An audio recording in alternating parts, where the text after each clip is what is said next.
Hello, Rich Marks here again. Day 2 on our mountain painting. Yesterday we did the sky, and you can see how that turned out. Now that it's dry, got a little reflection, but I'm liking how that looks. You can see hopefully some of the texture that we got. But now we're going to start with the mountains, and we're going to start with the back range and work our way up. So again, I'm using latex paint, and I'm using Behr brand, and all I'm using is red, yellow, blue, black and white. So those are my primaries plus black and white, and I mix all my colors just using those.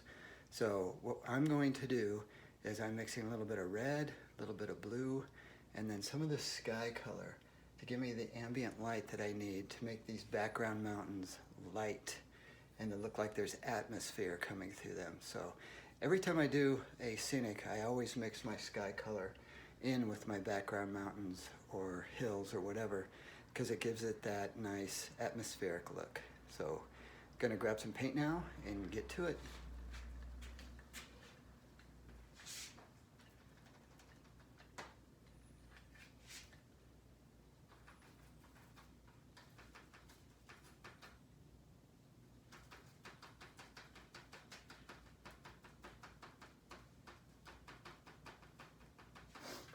So typically I put in my darkest value first. That's just the way I do it. Don't know if that's right or wrong in the art world, but that's how I do it. And again, I've got a little bit of yellow, a little bit of red, and I mean a little bit, and mostly this color. A little bit of darker blue. And I just mix right on this. This is what I'm mixing on. I just got a little paint tray, and you see the colors. So pretty simple. I work pretty simple.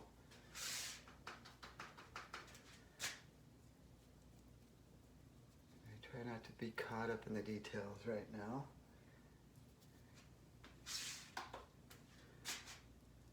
And just so you know, I want my light source to be coming this way. So I'm going to highlight everything on the left side.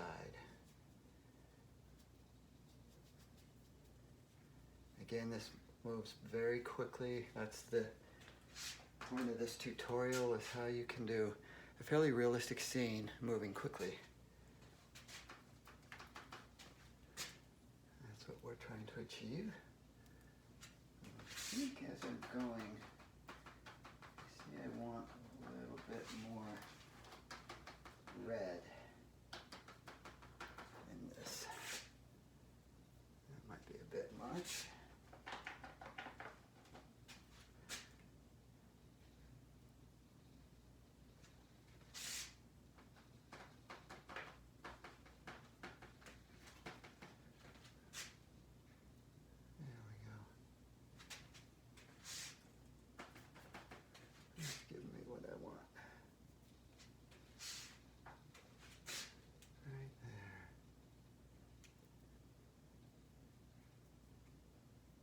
What I'm trying to do is simulate mountains that are far away. So again, by adding the sky, that gives me that look of faraway hills.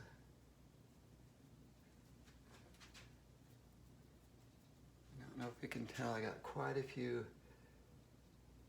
different shades of this blue going on. Some are warmer than others. That gives me the illusion of rocks in the back.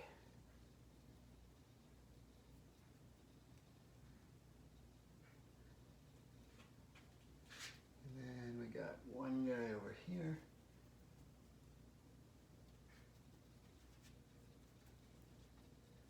Hopefully you can see that. It's not too much in the reflection zone.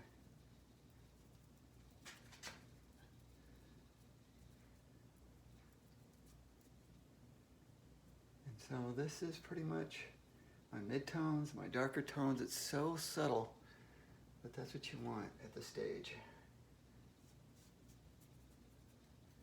It's a subtle look. I'm going to bring up some mist here in the valley, or what will look like that. You look close and it looks like a mess.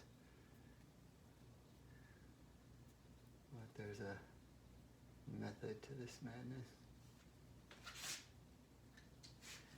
And I'm going to switch to my bigger brush, 1.5 inch brush. That's because I want to get a sharper line on these edges.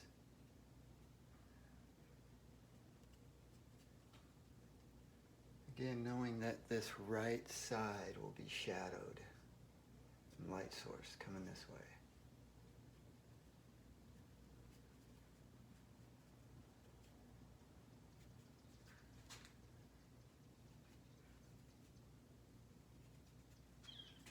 Okay, that's pretty much that. I'm going to switch again. And I'm going to do some highlights. I want my highlights to be a little pinky looking.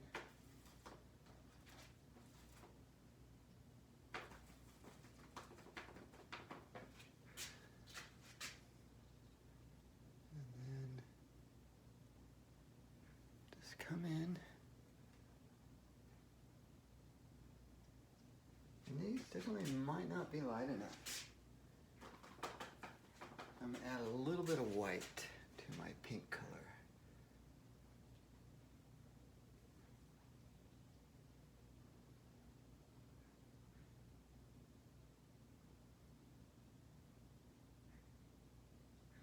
Again, this is far away, so I'm not getting bogged down in details. I think you can get too bogged down in details too quick, unless you've been commissioned to do a super tight representation that's museum quality. I kind of like the looser look. And you just kind of go with what's looking good. That's looking pretty good as far as highlight. My highlights again might be a little dark. So I'm adding more white and a little bit more blue.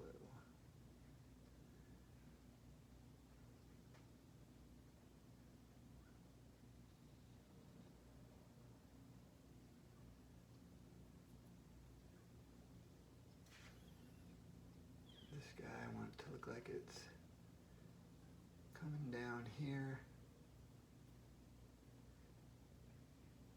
Everywhere you put a light stroke is going to look like it's coming out.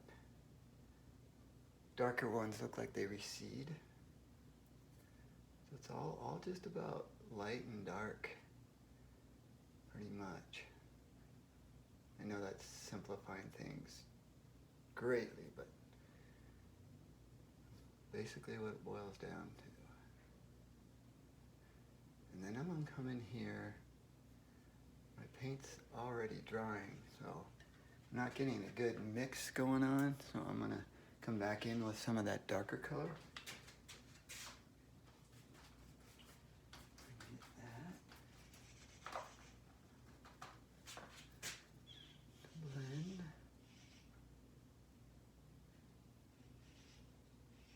Yes, that's what I was looking for. Right there.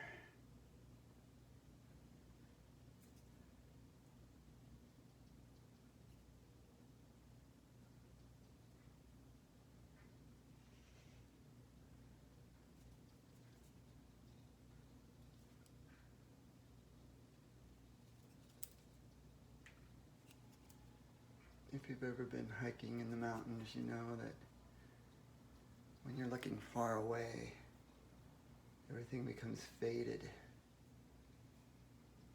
gets darker as you go. Don't worry about dripping down here. I typically work top to bottom for that reason. Not always, but typically. That's just the way I approach it. And now you're starting to see it's got some nice color. We're getting the color of the rock. We got the highlight. Now I'm going to go a little lighter with my highlight just to get a little more depth.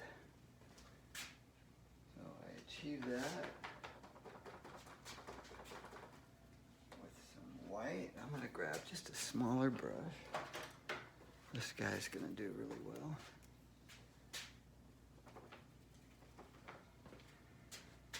I'm just barely going to put in highlights. I want those to stand out. A bit more of a 3D look.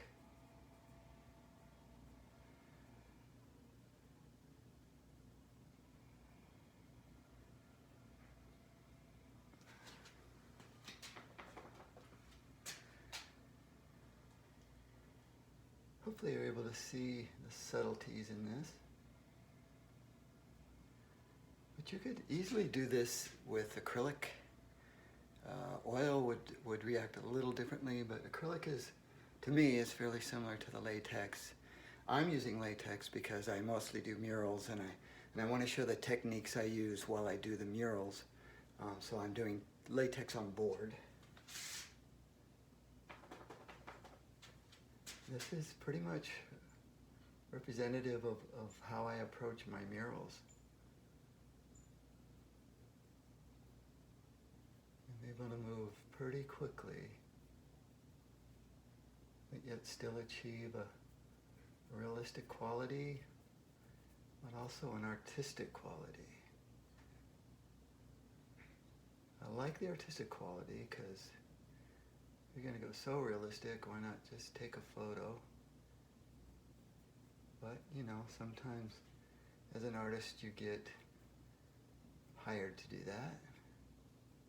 And I like the challenge of making it realistic.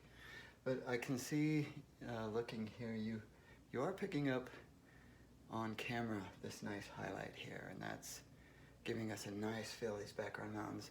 I still feel I'm slightly dark here, so I'm going to bring in some lighter tones.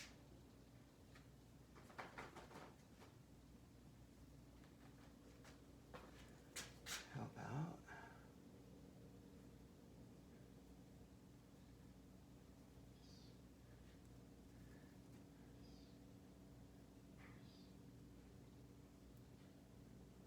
Yeah, that's definitely helping. Yeah, be careful when you're doing this and you're just free-forming.